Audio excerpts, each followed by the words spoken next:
کہا تم اپنے باپ کو سمجھاتے نہیں ہو؟ میں گھر کی بات اس لیے بھی نہیں کرنا چاہتا، میرے بچے جو ہے وہ مجھ سے بھی زیادہ دلیر ہیں، تو جب ہمارے سروں پر کلاشن کوفے رکھی گئی تو اس وقت بھی ہم نے کہا کہ نہیں ہمارا باپ جو باتیں کرتا ہے وہ صحیح کرتا ہے، ہم حاضر ہیں اس کام کے لیے۔ بات ہم غلط کریں تو گردن حضور کے لیے رکھی ہوئی ہے اور کسی کام کے لیے نہیں رکھی ہوئی، بالکل۔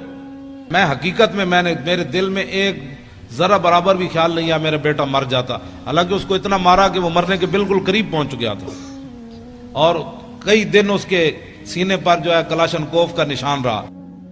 آخری بات جی، میں نے لاہور میں جنگ بدر پر تقریر کی تو ہمارے یہ بچے نوجوان الحمدللہ اب یہ نہیں دیکھتے کہ چھکا کس نے مارا، چوکا کس نے مارا، اب یہ چاہتے ہیں کہ یار دی گل سنا ملا، اب یہ چاہتے ہیں کہ بتاؤ وہ پیر میر علی شاہ نے کون سی جھلک دیکھی تھی، وہ بتاؤ پیر میر علی شاہ غش کھا کے کیسے گر گیا، وہ بتاؤ سید کے فیت علی کافی جسم پر استریاں پھری تھی تو پھر ایسے کس طاقت نے چلا دیا۔ اب ہمارے بچوں کا رخ بدل رہا ہے، جب آپ کا رخ بدل رہا ہے تو انشاءاللہ اللہ کی مدد بھی آ رہی ہے، ساتھ ساتھ اللہ کی مدد آ رہی ہے۔ شاہ جی فرمانے لگے وہ بات سنا دیں میدان بدر والی۔ میں نے تقریر کی لاہور میں، تو میں نے کہا کہ نبی علیہ الصلوۃ والسلام، یہ میرے آقا و مولا کی عادت کریمہ تھی کہ جب رسول اللہ کوئی بھی علاقہ فتح فرماتے نا تو حضور اس کے بعد 3 دن پھر اس جگہ رہتے۔ یہ اعلیٰ سے بھی اعلیٰ لفظ بھی چھوٹا ہے، یہ اعلیٰ اور افضل بہادری کی دلیل ہے۔ میرے آقا اس لیے رہتے کہ اگر کسی میں دم خم ہے تو پھر آ جائے، ہم بیٹھے ہیں۔ لہو ہمم لا منتہا لکبائرہا وہمتہ الصغریٰ اجل من الدہر کانہ وہو فرد فی جلالتہ فی عسکر حین تلقاہ وفی حشم۔ امام بصیری فرماتے ہیں ہمارے آقا و مولا تنے تنہا بھی کھڑے ہوتے نا تو محسوس ہوتا لاکھوں کا لشکر آپ کی پشت پر کھڑا ہے۔ تو میں نے تقریر کی کہ نبی علیہ الصلوۃ والسلام نماز پڑھا رہے تھے، تو ایک نوجوان مجھے جانتا نہیں تھا، پتہ نہیں کون ہے، اس نے مجھے فون کیا، کہنے لگا حضرت صاحب آپ نے یہ تو تقریر کی کہ حضور نماز پڑھا رہے تھے بدر میں، تو یہ تو نہیں بتایا کون سی نماز پڑھا رہے تھے۔ اب میں نے بھی نہیں پڑھا تھا، اب نوجوان کا سوال بڑا اہم اور ہونا بھی چاہیے تھا۔ پھر میں نے کتابیں تلاش کرنی شروع کی تو علامہ واقدی نے کتاب المغازی میں لکھا کہ نبی علیہ الصلوۃ والسلام نماز عصر کی 2 رکعت پڑھا رہے تھے۔ وہ سنے اور اس کے بعد میری گفتگو ختم۔ دیکھنا میری طرف ہے، حدیث پھر سمجھ آئے گی۔ حضرت جابر بن عبداللہ رضی اللہ تعالیٰ عنہ وہ کہتے ہیں کہ نبی علیہ الصلوۃ والسلام جب نماز پڑھا رہے تھے نا تو اس تبسمہ فی صلاتہ، دوران نماز حضور مسکرا پڑے۔ فلما قضا صلاتہ، جب آپ نے نماز مکمل فرمائی، کل تو میں کیا، تسی بیٹھے ہو طالب علم، کل تو میں کیا تے کل نا ہم سب نے کہا۔ اس کا معنی یہ ہے کہ حضرت جابر ہی نہیں دیکھ رہے تھے، سارے ہی دیکھ رہے تھے۔ کل تو میں کیا اور کل نا، اگر کل تو ہوتا تو لوگوں نے کہنا تھا بس جابر بن عبداللہ ایسے کر رہے تھے تو آنکھ اٹھ گئی تھی، نہ کہا کل نا، فرمایا میں نے بھی کہا، ابو بکر نے بھی کہا، عمر نے بھی کہا، چونکہ عثمان غنی تو موجود نہیں تھے، حیدر کرار نے بھی کہا، بلال نے بھی کہا، کل نا، ہم سب نے کہا کیا، رأینا کا۔ ہاں جی، کوئی صرف صغیر سنائے گا؟ را یرا رویتن،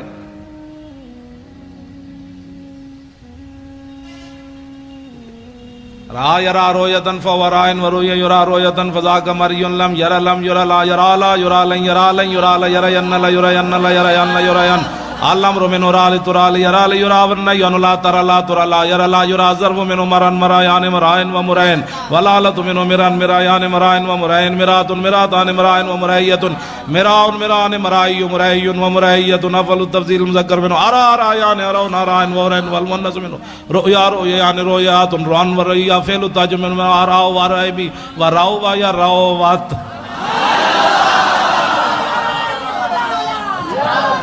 او بھائی میں ویسے طلباء کے ذوق کے لیے یہ تو ہوا نا صرف صغیر، را یا رات رہا رہ نہ رہتا رہ تمہارا رہ تم رہتے رہ تمہارا رہ تم نہ رہ تو رہ نا، رہ تو میں ویکھیا، رہنا ہم سب نے دیکھا، کیوں ہم سب نے دیکھا، رہنا کا تبسم تھا، ہم نے سب نے دیکھا حضور آپ مسکرا رہے تھے، لاکھوں سلام۔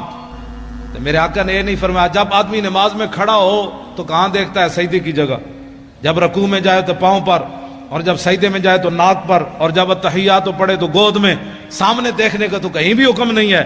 تو میرے آقا تو سامنے جلوہ گر تھے، تو رأینا کا تبسم تھا، ہم نے سب نے دیکھا مسکرا رہے تھے آپ۔ تو میرے آقا نے یہ نہیں فرمایا تسی نماز پڑھ رہے تھے یا مینوں دیکھ رہے تھے،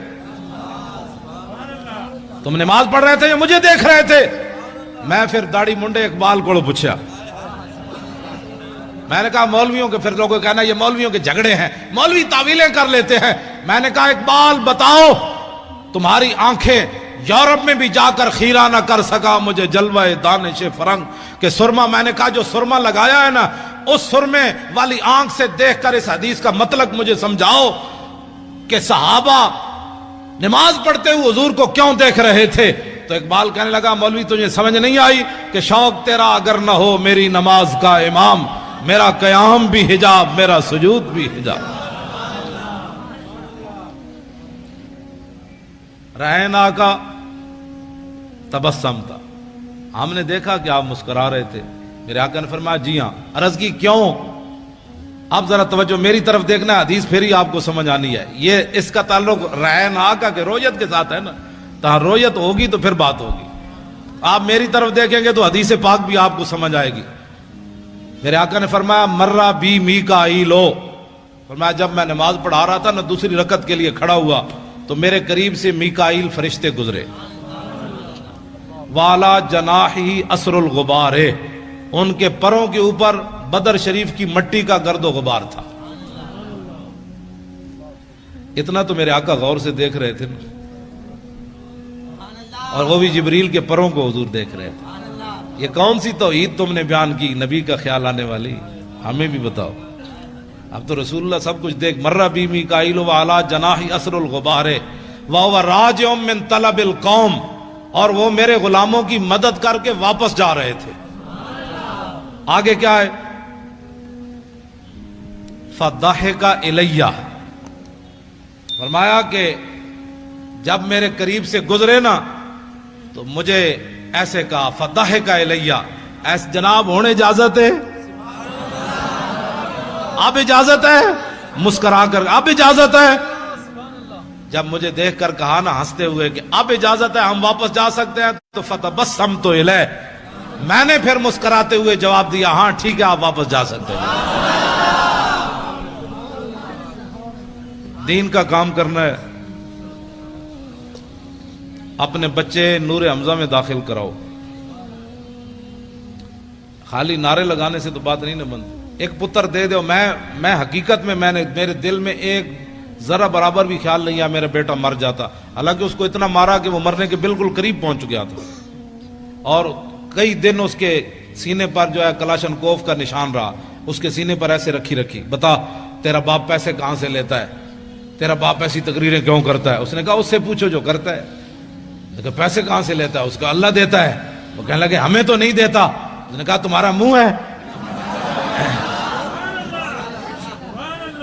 اس کو پھر مارنا شروع کر دیا، تو ہمارے ساتھ بدتمیزی، تو اپنے باپ کی طرف بدتمیزی کرتا ہے۔ انہوں نے کہا تم نے پوچھا، میں نے تمہیں بتایا، اس میں بدتمیزی والی کون سی بات ہے؟ کہاں کون دیتا ہے؟ اس نے کہا اللہ دیتا ہے۔ کہ ہمیں نہیں دیتا ہے۔ تم نے غلط سوال کیا، پھر جواب اس کا یہی بنتا تھا بھائی تمہیں نہیں دیتا تو ہم سے پوچھتے ہو، پھر رب سے پوچھو بھائی کیوں نہیں دیتا تمہیں؟ جب تم نے یہ پوچھا ہے تو جواب اس کا یہی تھا تمہارا بوتھا ہے پیسوں لینے کا، آرام خور ہو۔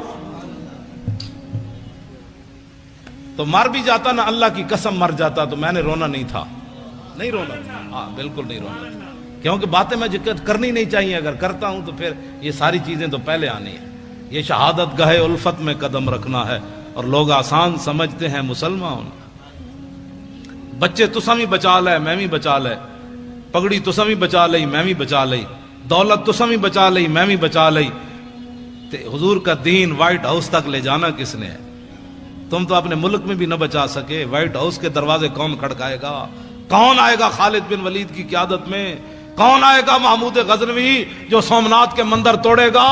کون آئے گا صلاح الدین ایوبی جو حج عمرے چھوڑ کر بیت المقدس آزاد کرائے گا؟ اب بتاؤ یہ کس نے کام کرنے ہیں؟ پہرا کون دے گا؟ پہرا تو میں نے اور آپ نے دینا ہے۔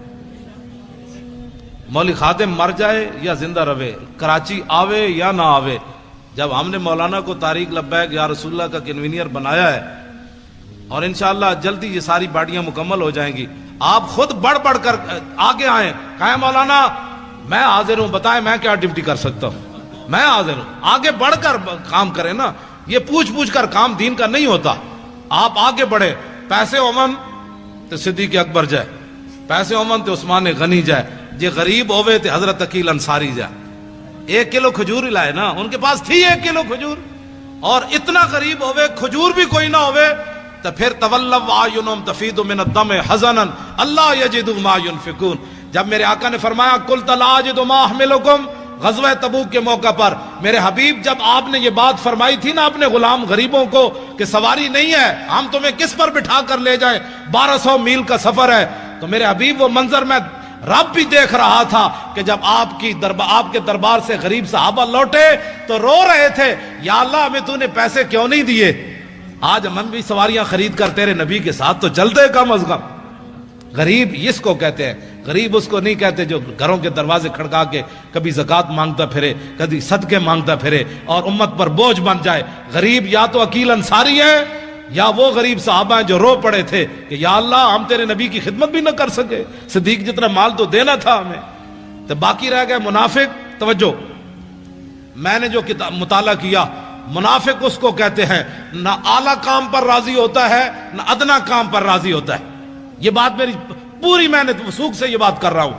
منافقت کا جو میں نے مطالعہ کیا ہے وہ یہ ہے کہ منافق کبھی بھی نہ اسلام پر راضی ہوتا ہے نہ اسلام کے چاہنے والوں پر راضی ہوتا ہے۔ اعلیٰ کام کرے تو پھر بھی تنقید کرتا ہے اور چھوٹا کام کرے تو پھر بھی تنقید کرتا ہے۔ صدیق اکبر جب سارا مال لے آئے نا تو منافق کہنے لگے یہ تو ریاکار ہے، یہ تو ریاکار ہے، لوگوں کو بتانا چاہتا ہے میں سارا مال لے آیا۔ جب عقیل انصاری کلو کھجور لے آئے تو منافق کہنے لگے اللہ کو اس کی کیا ضرورت تھی کلو کھجور کی، یہ اللہ کو یہ دیتا ہے۔ یہ بات سمجھ آ رہی کہ منافق نہ اعلیٰ چیز پر راضی ہوتا ہے نہ ادنا چیز پر، اور مومن وہ ہوتا ہے جو اعلیٰ پر بھی خوشیاں مناتا ہے ادنا پر بھی خوشیاں مناتا ہے۔ وہ مل گیا سبحان اللہ، کلو کھجور بھی مل گئی سبحان اللہ۔ انہیں جانا انہیں مانا، انہیں جانا، اے لطف نہیں آیا اس شعر دا، اے میں نو گلا پھر جانا ہے کراچی والے، اے سارے ہی بولنا ہے انہیں جانا انہیں مانا۔ او جناب تو سارے نو سلام ہوئے جڑے قد نال کھڑے ہو تسی بولو، او لینڈ لائی تسی سبحان اللہ، سارے بولنا ہے انہیں جانا انہیں مانا، بس انہیں جانا۔ ہم بھی یہی سبق دے رہے، میں کیا بھئی مولوی خادم شیر ہے ہوئے، اس شیر کی کیا بات ہے، حضرت صاحب بڑے جناب، حضرت صاحب دے 8 گز دی پاک بندے نہ، یہ حضرت کون ہوتا ہے؟ جب میرے آقا کی بات ہو گئی تو اس کتے کو بھی لوگ پوچھیں گے یہ بھی بڑا بھونکتا رہا ہے۔ اتنا ہی حضور سے اتنی محبت ضرور کرنی ہے، اتنی محبت ضرور کرنی ہے، رسول اللہ سے اتنی محبت۔ ہمارے وہ مولانا تھے محمد فاضل صاحب شیر پنجاب، وہ کہتے تھے کہ اتنی محبت کر کے رسول اللہ سے قبر میں ضرور جانی ہے کہ جب فرشتے آئیں تو ان کو کہہ دو ذرا رک جاؤ ہنے آ جان دے، ذرا رک جاؤ ہنے آ جان دے، جو آ گئے تھے میں دس دے آ گئے۔ بھائی رک جاؤ، رسول اللہ تشریف لا رہے ہیں، آج تو ان سے پوچھنا ہے کہ میری غلامی قبول ہے کہ نہیں ہے۔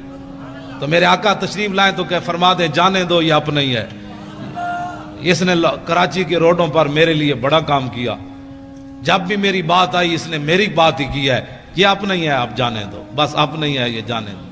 پل صراط پر بھی حضور فرمائے اپنا ہی ہے، نامہ اعمال جہاں تو جہاں حوض کوثر پر میرے آقا جام پلائیں، فرمایا اس کو آگے بلاؤ، اس نے میری خاطر بڑی گالیاں کھائیں، اس نے میری خاطر بڑی دنیا سے پھڈا ڈا، آج اس کو ذرا آگے لاؤ لائن توڑوا کر، مزہ تو پھر ہے، ورنہ یہ حضور فرمائے آج پانی پینے آ گیا، تیرے پاس تو ٹائم ہی نہیں تھا میری عزت کے لیے، کیا کرے گا تو؟